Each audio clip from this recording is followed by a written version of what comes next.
لرضا الله تعالى وبشفاعة رسول الله صلى الله عليه وسلم وآله وأصحابه وأزواجه وذريته ثم إلى حضرة جميع الأنبياء والمرسلين والملائكة المقربين والشهداء والأولياء والصالحين والأربعة الأئمة المجتهدين في الدين والعلماء العالمين والفقهاء والمحدثين والقراء والمفسرين أن خصوصا حلف كتابنا تفسير الموضوع المجتهدين ومشايخنا ولمن أحبنا في لمن أحسن من المسلمين والمسلمين أن الله يعني درجاتهم في الجنة وكسر مصوباتهم ويضيف حسناتهم ويفرزنا بجاه ويرفعنا بهم ويدعو علينا من بركاتهم وأسرارهم وأنوارهم وعلومهم ونفعاتهم في الدين والدنيا والآخرة. الفاتحة. أعوذ بالله من الشيطان الرجيم. بسم الله الرحمن الرحيم. الحمد لله رب العالمين الرحمن الرحيم مالك يوم الدين إياك نعبد وإياك نستعين اهدنا الصراط المستقيم صراط الذين أنعمت عليهم غير المغضوب عليهم ولا الضالين. رب اغفر لي ولوالدي وللمؤمنين آمين يا رب العالمين. سبحانك لا علم لنا إلا ما علمتنا إنك أنت العليم الحكيم.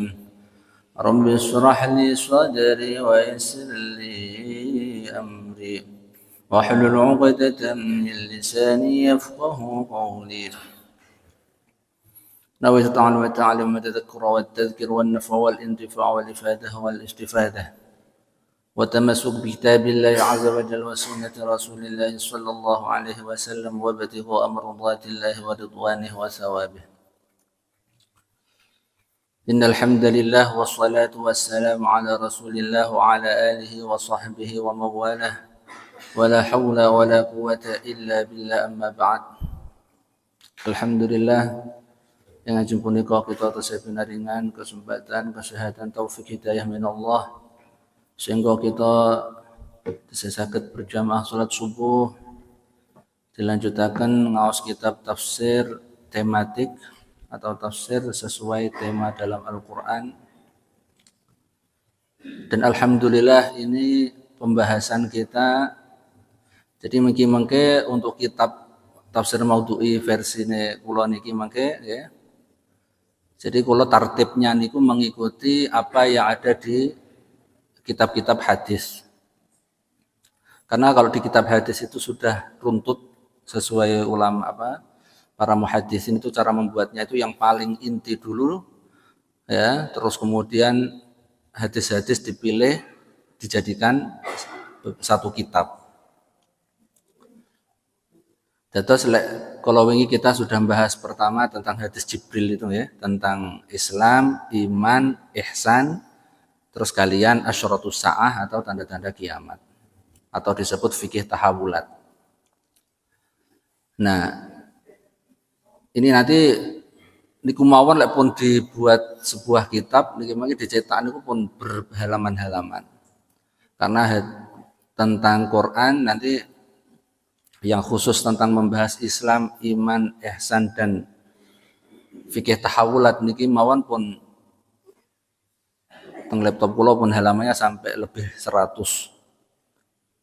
Ya, tapi mangke lek napa mboten dikurangi wedi lek mboten wonten semaos. Terus niku mangke radi di inti-intine poin-poinnya ngoten mawon.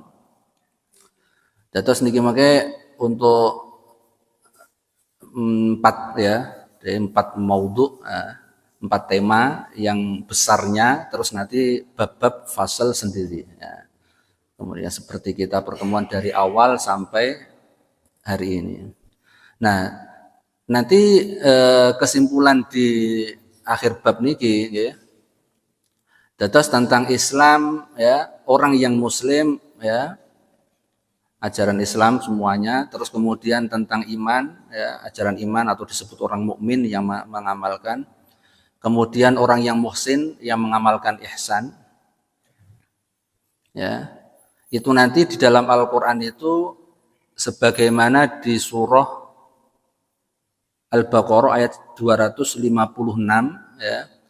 Setelah ayat kursi itu kan terusannya adalah ikraha fiddin. Ya, bahwasanya agama ini tidak diperbolehkan untuk dipaksa. Maksudnya apa? Jadi karena agama itu sebagaimana dulu yang pernah saya sampaikan ya, bahwasanya agama Gusti Allah niku ibarat pemulaan itu matahari yang bersinar. Atau ibaratnya kalau secara logika itu 1 tambah 1 adalah 2. Jadi secara normal dalam arti pokoknya itu manusia yang punya akal, itu pasti semuanya menjawab 1 tambah 1 adalah 2. Karena ini kebenaran yang absolut, tidak terbantahkan hujahnya sama sekali. Siapapun. Jadi kalau semua orang ahli maksiat yang jawabnya 1 tambah 1 2, orang ahli ibadah yang jawabnya 1 tambah 1 adalah 2. Orang kafir pun sebenarnya otomatis jawab 1 tambah 1 gitu 2. Ya, anak kecil, anak dewasa, semuanya tanpa terkecuali. Itu karena kebenaran absolut. Makanya agama Gusti Allah niki itu sangat terang benderang, sangat masuk logika dan itu kebenarannya absolut. Jadi nggak boleh memaksa, itu nggak boleh. Masuk RP 1 tambah 1 kamu nggak jawab 2 tak pateni. Buat apa? Wong memang walaupun nggak dipaksa itu semuanya sudah menjawab, mengimani 1 tambah 1 adalah 2. Makanya tidak boleh di situ dipaksakan. Makanya dalam selanjutnya ini qad tabayyana ar-rusdu minal ghayy. Sungguh bahwasanya agama Gusti Allah itu benar-benar sudah sangat terang benderang, ya, tidak mungkin melenceng atau di situ itu orang menjadi nggak mau beriman, ya, karena sudah rusdu. Rusdu itu bahasanya memberikan petunjuk atau orang itu akan mendapat kebenaran yang hakiki, yang mutlak. Nah, terusannya itu fama yakfur bit-taghuti wa yu'min billah maka faqad istamsaka bil urwatil wusqa. Nah, ulama tafsir semuanya dawuh al-urwatil wusqa itu adalah Islam, iman dan ihsan. Ya. Jadi maksudnya kita harus berpegang teguh, benar-benar memegang tali agama Gusti Allah. Maksudnya di sini itu adalah apa? Islam, gabungan Islam, iman dan ihsan. Ya, disebut apa? Urwatil wusqa. Urwah itu kan dari bahasa, kalau secara bahasa itu kan nadi, urat nih. Urat tapi yang sangat kuat. Jadi tali agama ini. Jadi ibarat kita itu seumpama gondelan ning napa, seumpama kita mau ke perjalanan ke Jakarta, kita gondelan nopo kereta, nopo pesawat, nopo ya. Pemolek kita itu pengen kita sampai tujuan nanti, kita harus benar-benar gondelan, ya. Nah, orang gondelan ini disebut kita berpegang teguh kepada nopo agama Gusti Allah. Orang harus berpegangan urwatil wusqa dengan kuat, Islam, iman dan ihsan niki wau, maka otomatis kita akan sampai tujuan dan selamat. Sebagaimana di situ siratal mustaqim, siratal ladzina an'amta alaihim, yaitu minan nabiyyin was-siddiqin wasyuhada was-shalihin. Maka oleh agama Gusti Allah niku harus yang dipegang teguh itu justru yang lama. Unike ngoten. Maksudnya jadi qadimil aslah. Jadi maksudnya itu kita ambil al-akhdhu bil qadimil shalih, ya. Kita itu ambil berpegang teguh kepada memang di situ ajaran-ajaran salafun shalih yang dulu itu yang harus kita pegang. Kalau ada yang jadid, wal akhdhu bil jadidil aslah.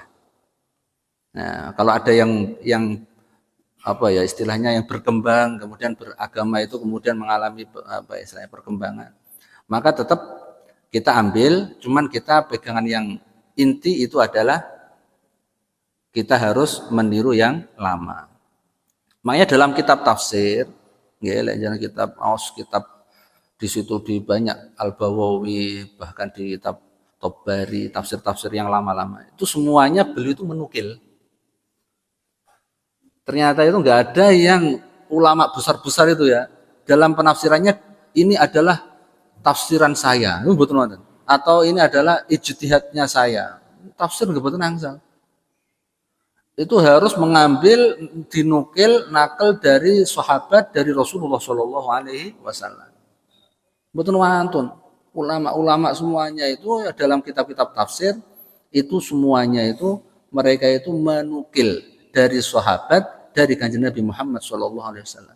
Dari benar-benar otomatis orisinil temenan, ngoten lho. Ya, terus agama niku benar-benar orisinil langsung dari kanjeng Nabi Muhammad Shallallahu Alaihi Wasallam, sumbernya langsung. Makanya dalam beberapa itu makna hadis ya, barang siapa yang menafsiri Quran dengan ro'yinya sendiri, falyatabawa maq'adahu finnar. Barang siapa yang menafsiri Al-Quran dengan ro'yinya sendiri, walaupun itu benar, maka ya layaknya tempatnya adalah di neraka. Itu maksudnya apa? Itu karena menafsiri Al-Quran dengan versinya sendiri. Bahaya sekali. Kenapa kok bahaya? Karena nanti akhirnya itu timbullah hukum-hukum baru atau disebut bid'ah dalam. Karena sumber agama itu ya sumber pertama adalah Al-Quran. Sampai Al-Quran ditafsiri dengan semaunya sendiri. Dan manusia itu nggak ada yang maksum. Yang mana itu pasti ada nyun sewu kayak kepentingan. Nah, aku yang menafsiri sesuai kepentingan pesanan, waduh kan bahaya sekali. Ini buatan angsal menafsiri Al-Quran menurut saya itu buatan angsal. Pasti, oh ini dari tafsir ini. Semuanya yang kulo bahas dari awal sampai akhir itu semuanya ngambil dari kitab, nggak ada yang versi kulo. Kulo mek namung tertib, dari nanti bahasanya kitab kulo niku mboten kulo ngurus kitab mboten. Tertib. Jadi cuman menertibkan apa yang ada di dalam kitab-kitab tafsir yang sudah ada. Mek kula kumpulaken dadosaken setunggal gen lek belajar luwih penak. Ngoten tok. Dan niku mengke lek ngoten kan sesuai tema. Kita butuh tentang dalilnya tentang iman kepada qada qadar niku napa.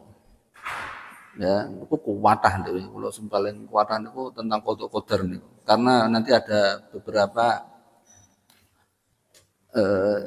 tentang ihsan juga itu yang paling banyak ya tentang ihsan. Nah, niku nggih. Terus kalau kita itu benar-benar beriman kepada Allah, yaitu di sini adalah faqad istamsaka bil urwatil wuthqa lang fisama laha, dan kita tidak boleh lepas dari urwatil wuthqa niki wau. Lek sampai gondelane copot, enggak melu gerbonge sing menuju kepada Allah, dalam arti di situ agama Gusti Allah nggih. Ya wassalam ya. Wong kita itu ibaratnya ngoten kita itu mek numpak disopiri oleh Kanjeng Nabi kan ngoten. Kita mengikuti apa yang dilampaui oleh salafun saleh oleh Kanjeng Nabi Muhammad Shallallahu Alaihi Wasallam. Nah, kita berharap kalau kita sudah Muslim ya, kemudian mukmin beriman kepada Allah, mengamalkan sesuai ihsan kemarin, maka kita dengan berharap kita semuanya nanti istilahnya bertemu lagi ya, kita berkumpul bersama Kanjeng Nabi Muhammad Shallallahu Alaihi Wasallam. Nah ini nanti juga kalau kesimpulkan itu Muslim itu ibarat kalau kita itu apa sih? Nah ini jadi kaitan tiga ini apa? Urwatil wuthqa itu. Jadi kesimpulannya ya, hubungan Muslim itu dengan mukmin dengan muhsin. Jadi malaikat Jibril itu memang luar biasa. Jadi ketika bertanya kepada Kanjeng Nabi itu, makanya dalam doa Kanjeng Nabi, siapa kalian tahu siapa yang barusan datang, wahai sahabat? wahai Umar, ya, anta alam ya Rasulullah, engkau lebih tahu ya, bahwa Sa'il itu lebih tahu daripada kami. Itu adalah Jibril datang ke sini, ya, itu beliau itu datang untuk mengajarkan bi umuri dunyakum, bi umuri dinikum, yaitu beliau itu ke sini untuk mengajari kalian tentang agama nih yang apa namanya, saya sebagai utusan Gusti Allah. Jadi malaikat Jibril itu datang itu sebenarnya itu mengajarkan intinya agama itu ya teng mriki niki. Ya, tentang rukun Islam, rukun iman, kalian apa? Ihsan dan asyaratus saah niku. Jadi kan oleh sampai malaikat Jibril langsung turun langsung ngecek bahasanya ya. Kemudian beliau sampai kemudian di situ menampakkan di depannya para sahabat yang hadir pada waktu itu, kan berarti kan perkara ini sangat penting, nggak sembarangan. Pokoknya ada cekelan nih, bakal selamat. Dawuh Kanjeng Nabi ngoten. Malaikat Jibril ya dawuh ngoten. Nah, karena urusan agama ya itu mriki niki. Makanya kita amal agama itu ya maksudnya ya amal tentang yang diamalkan keseharian ini tentang Islam, iman dan ihsan. Nah, kenapa kok di situ ada namanya masing-masing kok enggak langsung agama ngoten mawon. Kok diperinci Islam, iman, ihsan, dan dinamakan dalam Quran pun ada muslim, ada mukmin, ada muhsin. Kenapa kok enggak dijadikan satu orang yang amiluddin, amal soleh, atau jadikan satu gitu loh ya, satu paket. Karena ternyata itu memang tingkatan manusia itu berbeda-beda. Ya. Ada yang masih bisa beramal tentang Islam saja, rukun-rukun Islam itu. Belum sampai masuk ke mukmin. Jadi memang beliau itu sudah, kalau iman kepadanya maksudnya itu yang iman-iman dengan yang lain akhirnya kurang kuat itu loh ya. Karena kalau orang itu beriman semuanya, maka masuk dalam Al-Qur'an innamal mu'minuna alladzina idza dzukirallahu wajilat qulubuhum. Buktinya kita banyak yang zikir Allahu enggak wajilat qulubuhum. Apakah kita enggak mukmin? Kita sudah mukmin, cuman kurang sempurna. Di situ ada ayat di tafsirnya itu innamal mu'minuna, di situ artinya apa? Kamilan, kamilan, yaitu mukmin yang sempurna. Baru idza dzukirallah, kalau zikir Allah ngoten mawon, getar hatinya nangis. Lah kita kok Allah aja enggak ngefek, itu berarti mukmin tapi si rada enggak sempurna. Mboten enggak beriman loh ya, kula lek enggak beriman bahaya iku. Ceritanya beda malih. Jadi bahasa-bahasa dalam Al-Qur'an itu memang gitu, ada tafsiran yang dijelaskan oleh Kanjeng Nabi supaya apa? Tidak mengeluarkan orang itu keluar dari Islam, keluar dari iman. Jadi cuman enggak sempurna. Ya. Akhirnya ya ketika zikir Allah, zikir apa, itu enggak ada getaran dalam hati. Ya asbabnya banyak.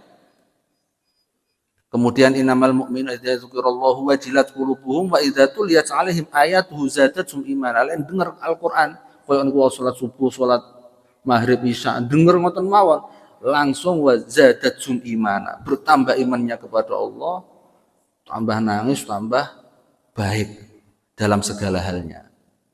Ya, bawas Quran tapi kok enggak patek ngefek. Nah, ini berarti kan imannya kita masih belum begitu sempurna. Tapi sudah beriman, ngoten loh. Jadi Islam, iman, ihsan juga gitu.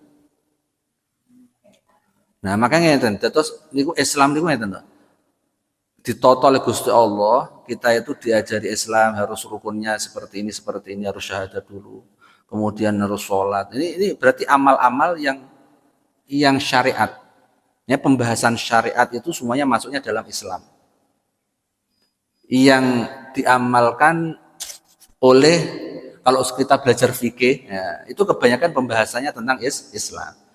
Jadi amal-amal jasadi, ya, mulai bersuci, kemudian ta'abud, muamalat, ya, kemudian munakahat, tentang nikah, ya, tentang nanti sampai kepada unsur jihad dan lain-lain, itu semuanya tentang bahasan tentang Islam. Nah, itu ditata sama Rasulullah, pokoknya yang berhubungan dengan amal-amal badani, amal-amal soleh yang di situ tentang maka masuknya ke Islam ini. Dikelompokkan sama Rasulullah itu gitu. Nah, sholat, aqimus sholat wa atuz zakah, hajjul bait, ya, man istata'a ilaihi sabila, haji dan lain-lain ya. Pokoknya kita kalau mengamalkan itu berarti mengamalkan Islam. Makanya disebut muslim. Nah, ini kalau dalam ibarat bangunan itu apa itu namanya cagak-cagaknya. Namanya barang siapa yang sholat maka faqad aqamaddin. Barang siapa yang mendirikan sholat maka dia itu seakan-akan sudah menegakkan agama. Kalau sudah enggak sholat berarti faqad hadamaddin, maka dia hakikatnya menghancurkan agama. Roboh, enggak ono sokone sholat, enggak ono sokone terus pripun. Apa bangunan enggak ada tiangnya, ambruk. Nah, ini diantaranya pentingnya Islam. Makanya diibaratkan sama Rasulullah ibarat seperti cagak-cagak. Makanya ada namanya pondasi. Pondasi ini yang bawah-bawah itu yang menguatkan bangunan namanya iman. Nah, ini kalau langsung katakan terus makanya setelah secara zahirnya ya itu sudah bagus semua ya, maka kemudian ini sama Rasulullah diimankan. Makanya dulu ketika Rasulullah itu sebelum hijrah di Madinah, ya, ketika awal-awal dakwah itu yang istilahnya benar-benar ditekan, yang diperintah oleh Rasulullah yang mana itu dari Allah, itu ayat-ayat tentang iman terus. Jangan ningali ayat makiyah ya, jangan baca semua ayat-ayat makiyah itu rata-rata tidak ada yang berhubungan dengan syariat tentang taklif, hukum-hukum taklif itu. Jadi perintah kados wajibnya zakat ya, kemudian wajibnya haji dan lain-lain itu ya, termasuk juga sholat 5 waktu ya. Itu kan setelahnya rata-rata setelah perintah tentang iman. Nah, makanya kita diibaratkan itu seperti kita itu membuat bangunan rumah. Nah, kita membuat pondasi dasarnya itu ya. Kalau omahnya enggak ada pondasi ini ngoten, enggak ada setrose barang. Ini lagi bangun pondok jadi rada paham ya. Ternyata itu yang paling besar biayanya itu ketika membuat pondasinya itu. Nyetrose dan lain-lain. Biayanya semen tak 200 wis. Wesine wis kuwatah tambah. Nah, ternyata yang besar itu biaya itu ternyata di awal nggawe pondasi. Ya itu maksudnya pondasi itu adalah iman. Jadi Kanjeng Nabi itu 13 tahun loh itu Mekah itu. Dakwah tentang iman itu 13 tahun. Baru teng Madinah niku baru ayat-ayat yang madani itu rata-rata yang panjang-panjang yang ada hukum-hukum. Ini tadi yang saya baca ini wa qadara rabbuka alla ta'budu illa iyyahu wa bil walidaini ihsana sampai terakhir itu semuanya kan madaniyah semua itu. Tentang taklif ya, perintah, larangan itu semuanya adalah al-madaniyah. Jadi setelah Kanjeng Nabi niku hijrah ke Madinah. Jadi imane sahabat itu kuat kabeh. Makanya wis ngoten niku lek pun iman kuat sempurna itu salat yo luar biasa. Mereka itu kalau udah sholat itu sampai masyhur itu di itu sahabat. Sayyidina Ali itu pernah kena panah, angel dicopot karena panah itu kan modelnya kan wonten lincipe terus diduduk mboten saged harus dipatahkan berusaha. Itu ketika beliau sholat enggak kesakitan, tapi nanti dulu tunggu saya sholat, kalau udah sholat dicabut baru sama cabut. Jadi ternyata benar ketika beliau sholat langsung sahabat itu mencabut panahnya itu, dikena dipetis itu. Itu dilala beliau itu sama sekali tidak merasakan kesakitan, ya sampai nggak terasa. Itu kan wah masya Allah ya kayak apa ya sholat itu semuanya gak seperti saya kebayangnya. Itu kualitasnya luar biasa. Karena apa? Imannya sudah sempurna. Akhirnya ketika sholat itu berharga apa namanya? Berbobot temenan, ya. Tapi lek seperti ini, nanti jangan dibalik. Terus aku lek rong sholat iso ngene iki ya enggak sholat sih. Tak anu sih, belajar anu sih, khusyuk sih. Mboten. Kita itu sholat ya sholat, urusan nanti bisa seperti itu, imannya apakah nanti bisa sempurna dan itu proses. Ya, Kanjeng Nabi aja mengimankan sahabat-sahabat itu 13 tahun. Ya. Jadi padahal yang mendidik itu adalah terbaik-baik pendidik, sebaik-baik pendidik itu Kanjeng Nabi Muhammad Shallallahu Alaihi Wasallam. Aku ya didik saben dino. Ini kue sih nopo proses. Kemudian kita ya jarang yang mendidik barang ya. Contohnya ya jarang. Akhirnya kita ya pemolek tempat iso khusyuk ya roto wajar. Dimaklumi ya Gusti Allah. Tapi kita tetap berusaha ya, untuk bisa selalu ada peningkatan gitu ya. Nah, nanti kalau sudah iman ini sudah benar-benar kayak dalam nanti ilmuwan itu ada namanya syariat, setelah itu apa? Ada istilah hakikat. Nanti ada 3 akhirnya. Nah, torekot itu sudah masuk ke dalam, kan ini perjalanan kalau torekot itu ya. Itu sudah masuk kepada hakikat nanti. Jadi jadikan satu. Jadi makanya dalam di Al-Hakumut Takasur pun juga cuman 3 tingkatan. Jadi pertama ilmul yakin, baru ainul yakin, yang terakhir hakul yakin. 3. Cuman ada ulama itu ya torekoh disendirikan karena torekoh itu masih proses perjalanannya untuk menuju kepada hakikat atau kepada keimanan. Nah baru yang terakhir nanti ihsan itu kesimpulannya adalah perbedaannya dengan iman dan Islam nopo. Ihsan itu nanti muraqabah atau disebut sudah kalau kita belajar ilmu tasawuf kayak Ihya Ulumuddin kayak Imam Ghazali sebagaimana nama masjid ini ya, atau kita belajar hikam Syekh Athaillah Sakandari, Abdul Hasan Asyadzili, imam-imam yang ahli sufi atau tasawuf ya, maka itu kita belajar yang namanya ihsan. Ihsan itu apa sih? Akhlak. Jadi nanti melahirkan dari Islam dan iman, dari orang yang mengamalkan Islam dengan benar, iman dengan benar, maka timbullah ihsan. Ihsan itu apa? Akhirnya kepribadiannya sempurna, menjadi insan kamil mukamil. Jadi uang niku lewes benar-benar sempurna imane, islame, ngamalkan syariate sempurna, maka dia itu akhirnya pasti dari perilaku, dari ucapannya pasti akan apik tenan. Menjadi orang yang ihsan, muraqabah, selalu apa ya? Anta'budallah ka'annaka tarah. Ya, engkau menyembah, mengabdi kepada Allah seakan-akan engkau melihat Allah. Kalaupun tidak bisa melihat Allah, fa illam takun tarah fa innahu yarak. Maka hakikatnya Allah melihat kamu.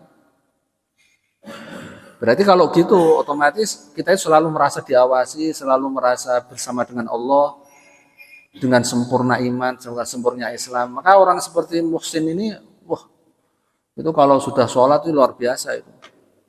Bisa kayak Sayyidina Ali ini, wow. Dan kayak sahabat-sahabat yang lain. Ada sahabat itu sampai sholat itu sampai ada yang ya sebagaimana Rasulullah juga ya, itu sampai kakinya bengkak. Rasulullah ya nggak bisa itu karena sudah makomnya sudah di atasnya lagi ya. Sampai kakinya bengkak itu berarti kalau berdiri itu bukan hanya 1 jam ya. Terus bengkak itu berarti di atasnya 3 jam. 3 jam mawon sik durung bengkak insyaallah. Di atasnya lagi itu. Berarti kan sholatnya kan benar-benar lama. Jadi kok bisa ya kita itu sholat nopo tarweh aja wis rasane masya Allah. Sholat sampai bengkak itu lamanya kayak apa gitu.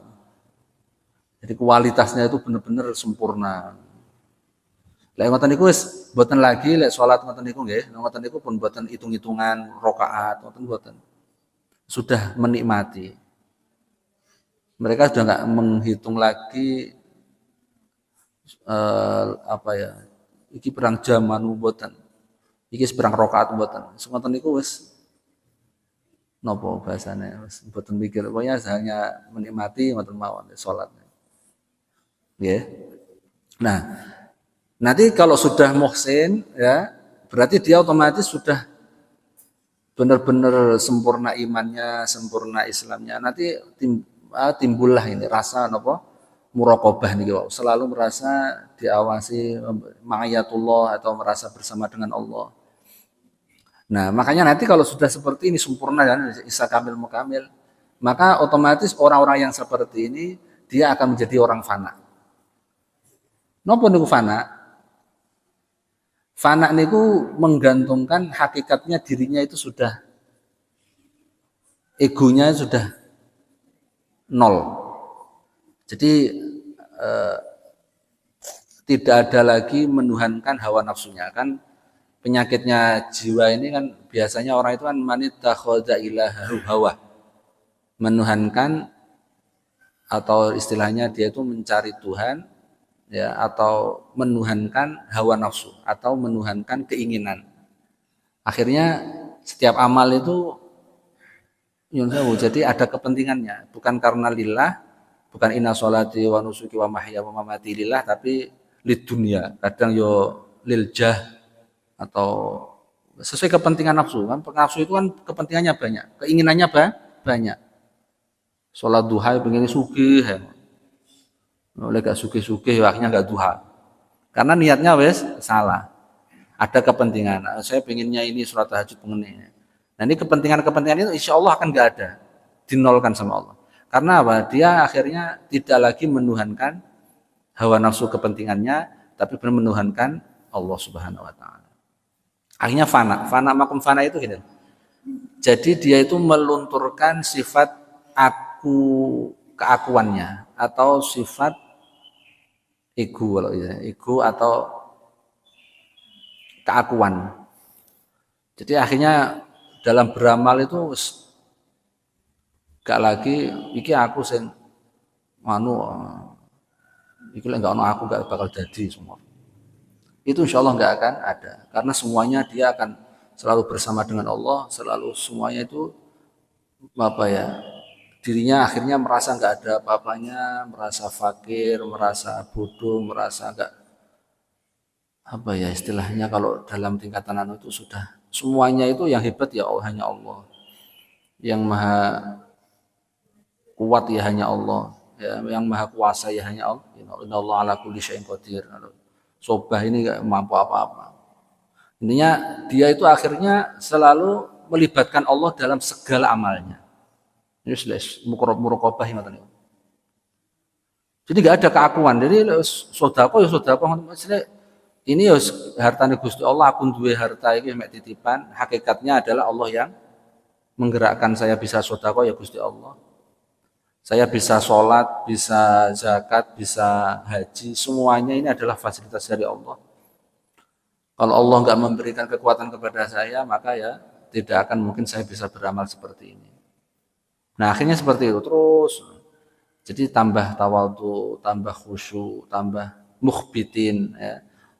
Siapa itu mukhbitin? Alladzina idza dzukirallah. Nah, jadi pokoknya akhirnya semuanya itu yang dianu itu terus Allah, Allah terus. Nah wis ngeten iki wis tingkatannya wis waliyun min auliyaillah wis ngeten iki. Jadi Allah itu paling senang kali sifat hambane yang akhirnya taslim, tunduk, benar-benar berserah diri kepada Allah total, hakko tawakulih ya, benar-benar tawakulnya itu tawakalnya totalitas. Nah, lalu ngeten iki setiap amaliyah apapun yang dilakukan dia selalu bergantung kepada Allah. La haula wala quwata illa billah.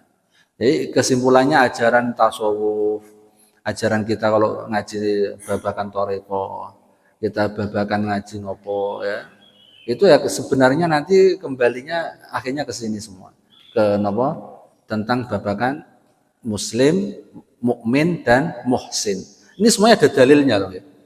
Semuanya ada dalam Al-Quran, semuanya ada dalam hadisnya Rasulullah. Cuma nama-namanya ini yang kemudian dimunculkan gitu loh. Ada istilah tasawuf, ada istilah ini, itu ulama-ulama yang kemudian berijtihad gitu. Namanya seperti ini. Dulu memang zaman Kanjeng Nabi nggak dinamakan-namakan di spesifik satu-satu. Nggak ada dulu belajar ilmu nahwu, sorof, mboten wonten zaman Kanjeng Nabi. Nggak ada ulama ahli nuhah, nggak ada ahli nahwu yang mboten wonten. Ulama ahli tafsir yang mboten wonten. Karena sumbernya langsung. Jadi yang menamakan nama ada tafsir, ada hadis, ada ahli hadis, ahli tafsir, ada ahli fikih, ada ahli bulago, ya ahli balago. Kemudian yang menamakan ngeten iki semuanya itu ya, itu istilahat aja. Istilahat yang dibuat oleh ulama untuk memudahkan kita dalam beramal, dalam memahami ilmunya kanjeng Nabi. Dalilnya siapapun ya dari Al-Quran, dari hadis. Semuanya wonten dalilnya. Pun, iki insyaallah kalau cakapaken ya untuk bab tema 4 ini ya. Jadi kesimpulannya tadi jadi Islam, iman, kemudian ihsan, asyaratus sah atau fikih tahawulat. Itu insya Allah sudah cukup. Itu kita bisa berpegang teguh benar-benar dengan 4 tema ini, insya Allah kita selamat semuanya. Tujuannya kan kita harapannya kan semuanya selamat kan ya. Semoga kita termasuk yang nanti yadkhulunal jannata bighairi hisab. Ya, masuk surga tanpa hisab. Karena hisab niku walaupun ringan berat sekali. Ya semoga tanpa hisab teman mawon. Nggih, ngoten ya. Mungkin ada pertanyaan, ada waktu 5 menit. Nggih, monggo Pak. Nggih. Selama ini keyakinan itu sering ditinjau dari sisi agama. Nggih, leres.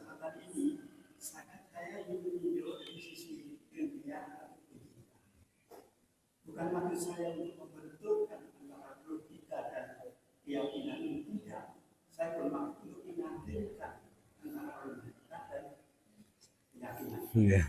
Apa bisa ditulis Pak? Ini kayaknya sensitif. Nggih, leres. Wong niku tinggi niku anune punan. Nggih, monggo.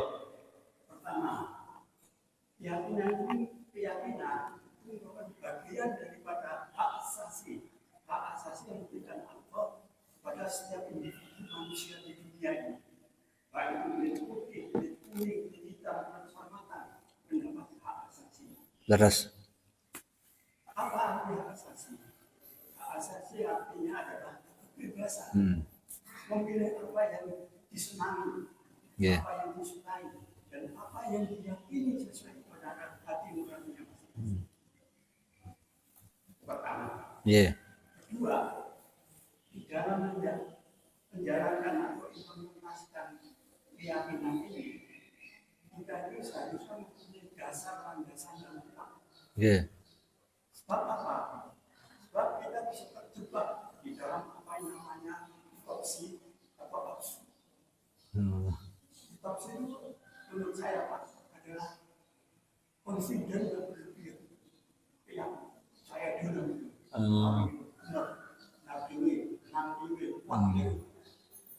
semua salah, semua dan orang seperti ini dia tidak mau menyadari leres egonya itu tetapi kombinasi. Sedangkan yang absurd itu adalah seperti harmonisasi hidup di alam-alam. Enggak. Maka kita itu harus sadar kita itu masih berdiri di atas sana. Hidup ini nyata. Enggak. Masya Allah, enggak. Ketika Islam, doktrin Islam yang diyakini bahwa doktrin Islam itu Islam agama yang terbaik di dunia ini. Masuk Islam surga jamin. Selain Islam, agama sesat. Ini keyakinan ini boleh dilakukan. Dari keyakinan ini ada dua aspek. Nggih. Aspek pertama, Islam yang kita menuduh atau memfonis orang lain maksudnya. Aspek kedua, Islam itu seolah-olah surga itu hanya itu.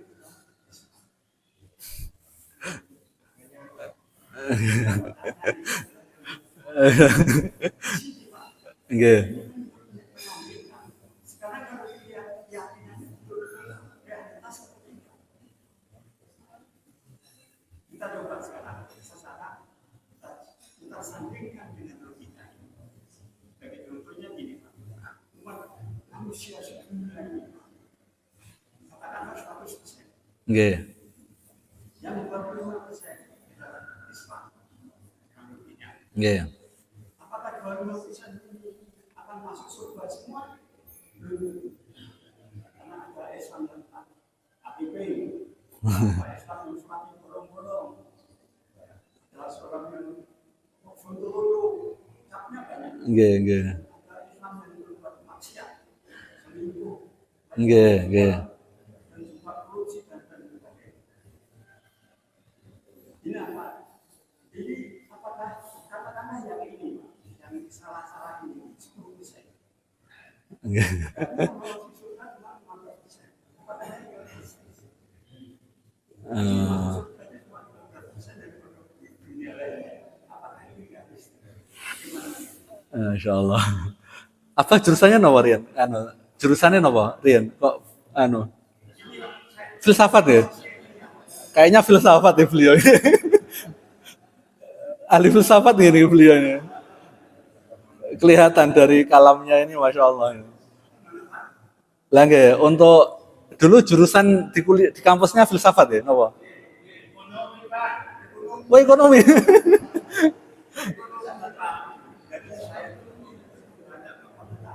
Oh gitu, nggih. Nggih, terus memang kalau ini ya, jadi kalau kita belajar filsafat, sebenarnya istilah mustalahnya filsafat itu sebenarnya di Islam ada filsafat juga, filsafat Islam. Itu mustalahatnya nanti agak beda memang. Cuman apa ya? Tapi nanti untuk surahnya sama. Jadi memang kalau kita memahami keseluruhan kayak gitu ya secara itu memang ya luas nanti. Pemikiran filsafat itu waduh luar biasa. Jadi nanti gini ya. Tapi Islam itu nggih, agama ini ya. Itu yang jelas tadi yang la ikraha fiddin qad tabayyana rusydu minal ghayy tadi. Intinya napa? Secara akal itu Islam itu ya bisa diterima, secara iman itu juga sama. Maksudnya gini, tidak akan ada istilahnya napa nggih? Benturan. Aslinya nanti ujung-ujungnya ngoten, enggak ada lagi benturan antara keyakinan sama secara logika. Jadi kenapa sih kadang kok kayak benturan antara logika sama keyakinan? Sebenarnya contohnya itu banyak ya. Kalau kita sering membaca dalam literaturnya filsafat itu yang menyebabkan orang itu jadi bingung tambahan. Karena terlalu luas.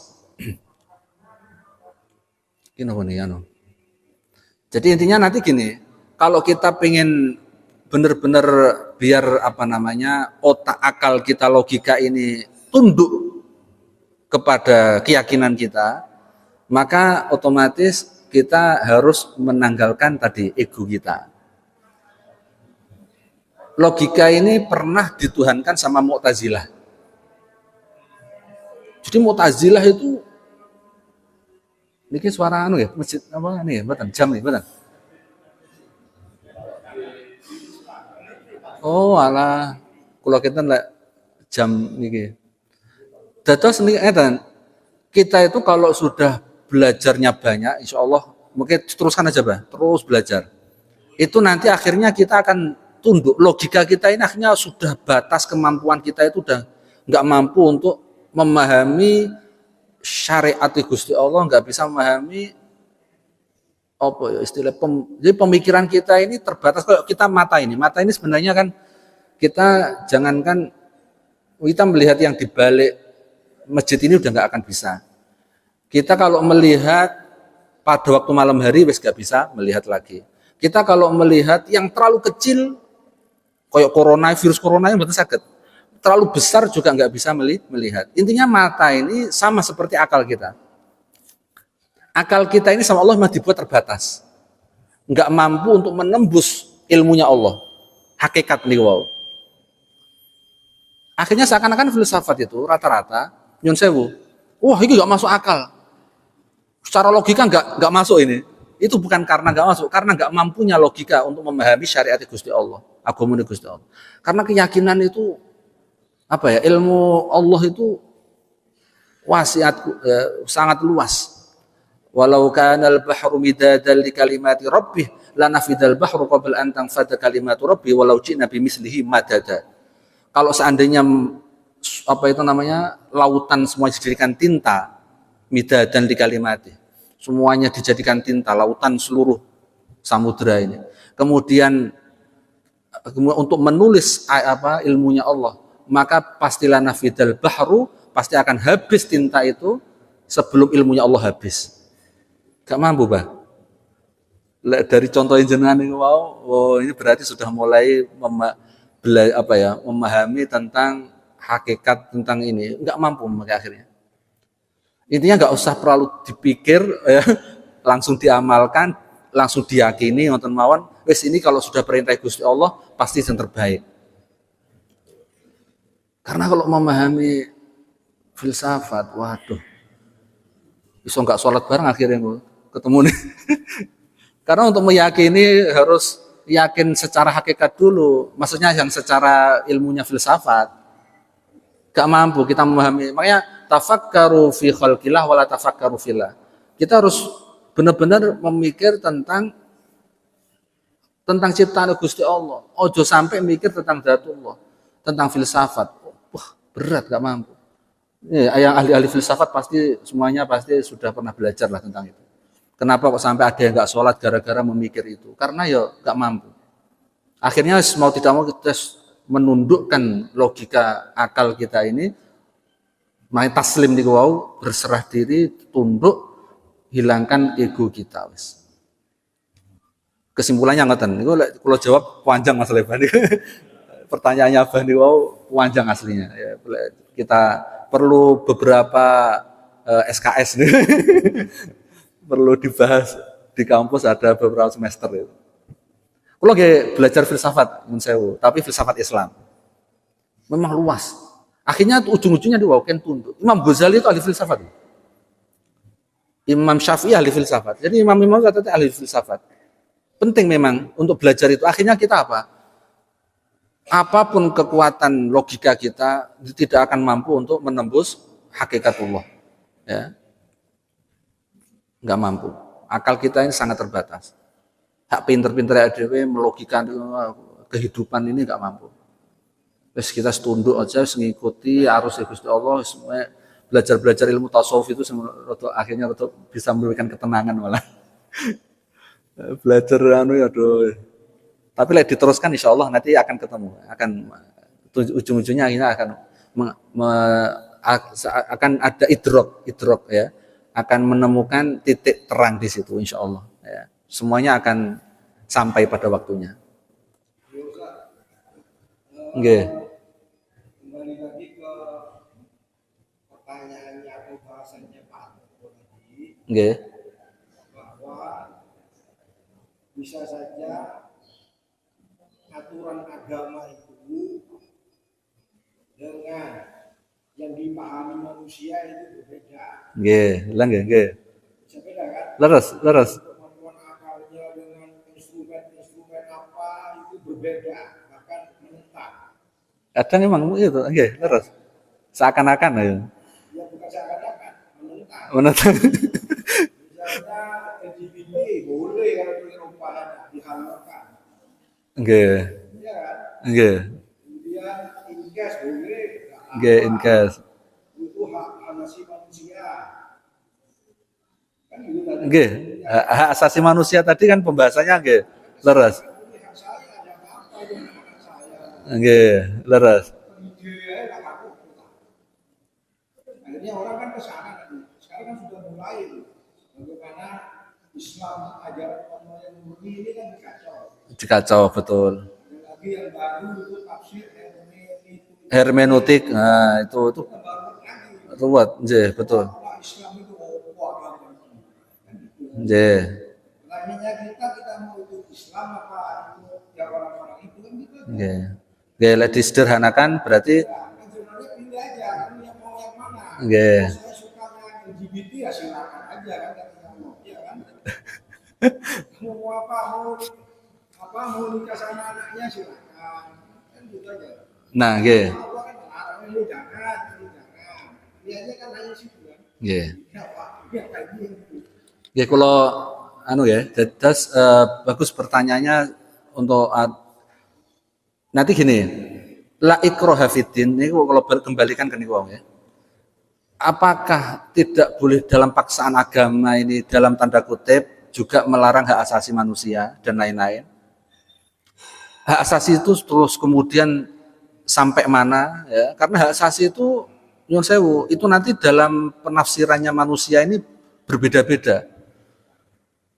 Hak asasi itu sebenarnya apa sih? Hak asasi kalau dalam Islam lagi, kalau pembahasan Islam ya, enggak pembahasannya orang-orang yang non-Islam. Hak asasi itu gini loh. Jadi kita ini sama Allah itu diberi kebebasan. Tanda kutip kebebasannya adalah yang tidak sampai melanggar batasan-batasan Allah atau tilka hududullah wa may yata'adda hududullah. Nah, itu kan ayatnya terusnya itu. Jadi sama Allah kemudian adanya diturunkan syariat. Ya, syariat ini gunanya untuk apa? Untuk membatasi hak asasi yang dibebaskan oleh Allah. Makanya kalau di istilahnya LGBT, incest, pernikahan itu semuanya ini kenapa kok nggak boleh walaupun itu hak asasi? Karena sudah ada aturan-aturan yang ditetapkan oleh Allah. Apakah secara logika itu masuk? Masuk sekali. Nanti dibahas oleh ulama. Karena kalau incest atau apa tadi istilahnya LGBT itu secara aturan sosial mesti melanggar. Karena nyata itu dilegalkan oleh contohnya ya LGBT aja. Itu betapa kacaunya.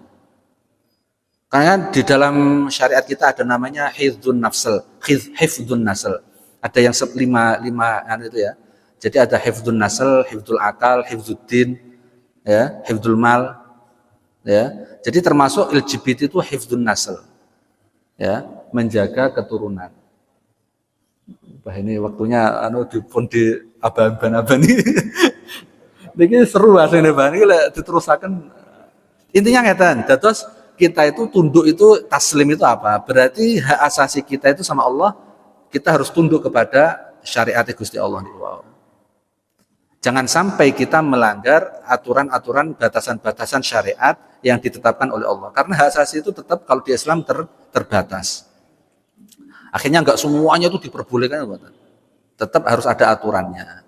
Lalu terus dibebaskan total, waduh, menungso itu nafsunya enggak terbatas ya, bahaya akhirnya.